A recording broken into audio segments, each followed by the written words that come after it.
Hello everyone. In previous videos we have discussed about the ROE, return on equity. We have discussed like what is return on equity, what's the formula, and how we can utilize this formula as a finance manager or as an investor, how we can understand and interpret using that formula. We also discussed about the DuPont analysis, where we break down the ROE formula into multiple formulas to understand whether the ROE is getting impacted by the operations efficiency, asset efficiency, or due to the equity multiplier. So these things we have discussed, and during those discussion we have also spoken about leverage impact. So in this video we are going to discuss in detail about the leverage impact on the return on equity. Okay, so that's our topic for today. So before we proceed, let's understand what is leverage. Okay, so in the simple term, if I tell you what is leverage, leverage means the debt. So if any company for business purposes, okay, if they are using the debt, then it means it is called they are leveraging. Okay, they have the leverage or they are using the financial leverage. Okay, or it can be told that they are a levered firm. So in their capital structure, if they are using that, it means they are a levered firm. Yeah, if some company is not using the debt, then they are not a levered firm, they are called unlevered firm. So utilization of debt in the capital structure is basically called the leverage. Yeah, so that's about the leverage. Now how this leverage or debt impacts the ROE? Does it impact? Yes, it does impact. Okay, using the debt you can increase or decrease your ROE, right? How does it impact? Let's understand. So I'll give you an example. Okay, let's take an example of two companies, company A, company B. So both companies need to make some investment. Let's say investment amount is 100,000. This company also need to make, and the other company also need to make the same investment. The return they are going to get from that investment is 15%. Both are going to get the same return. Now in order to make this investment they need money. So company A goes for debt and equity both. So it takes a debt of 80,000, and and it takes the equity of 20,000.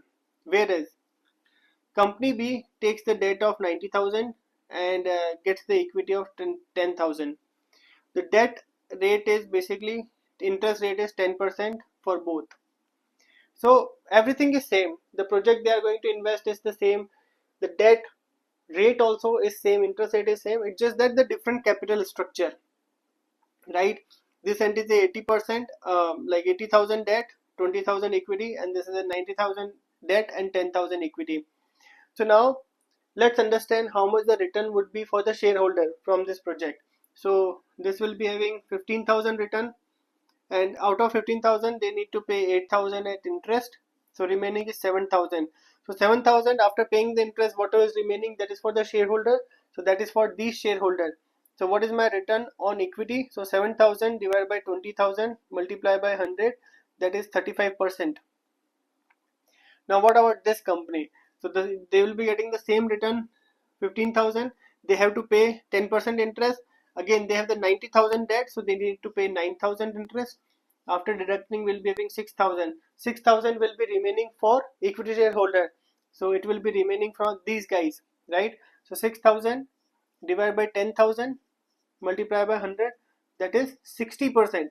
So you see, ROE for this company is just 35%, but ROE for this company is 60%.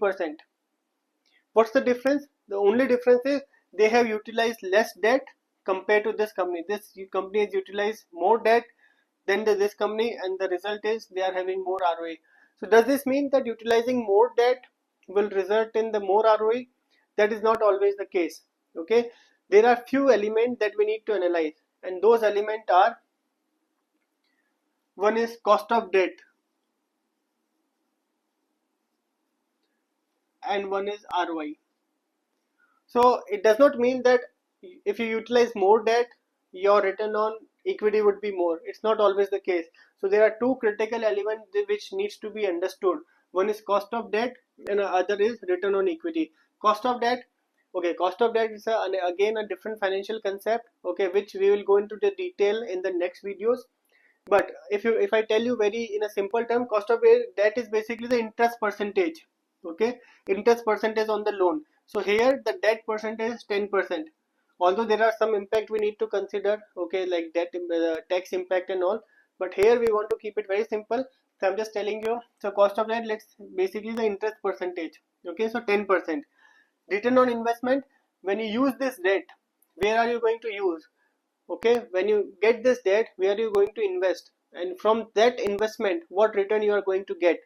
So in this case, this debt I'm going to use in this project, and from this project I'm getting this return 15%. So ROI would be 15%, right? So these two are very important element. Okay, the cost of debt, basically the interest what you are paying on the debt, and the return which you are going to get by investing that money, right? These two are very important element, and this decide what will be the your impact on the ROE. So as long as ROI, so return from that project, is greater than cost of that, it will have a positive impact on your ROE. It will have positive impact on the ROE. It means your ROE will increase. So that's called positive impact of leverage. Positive leverage or positive impact of leverage. But if by any chance your return on that project goes down, let's say your return on the investment on that project comes to 8%, in that case your cost of debt became higher because it will remain the same, but your return from the project is coming down.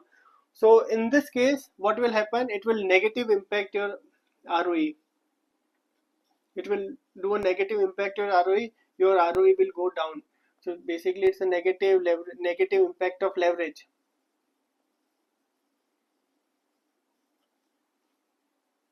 Because you will be paying more, you are paying more debt, interest on the debt, right? But you are getting the less return from that investment, so obviously you are going into loss. If you are going to the loss, ultimately who will bear that loss? That loss will be borne by the shareholder. Ultimately their profit will get reduced, so ultimately their earning will be reduced, so their return on equity also will get reduced.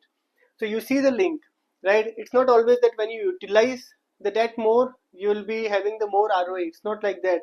You need to understand what is your cost of debt and what is the return from the investment which you are going to make using that debt money.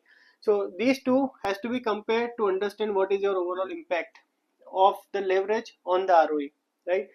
So I hope using this example now you would be clear like what's the leverage and how does it impact the ROE and what element you need to consider to decide what would be the overall impact on your return on equity.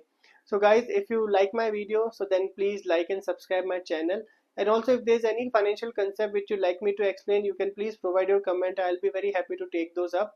And thanks for watching my video. See you soon in the next video. Bye bye.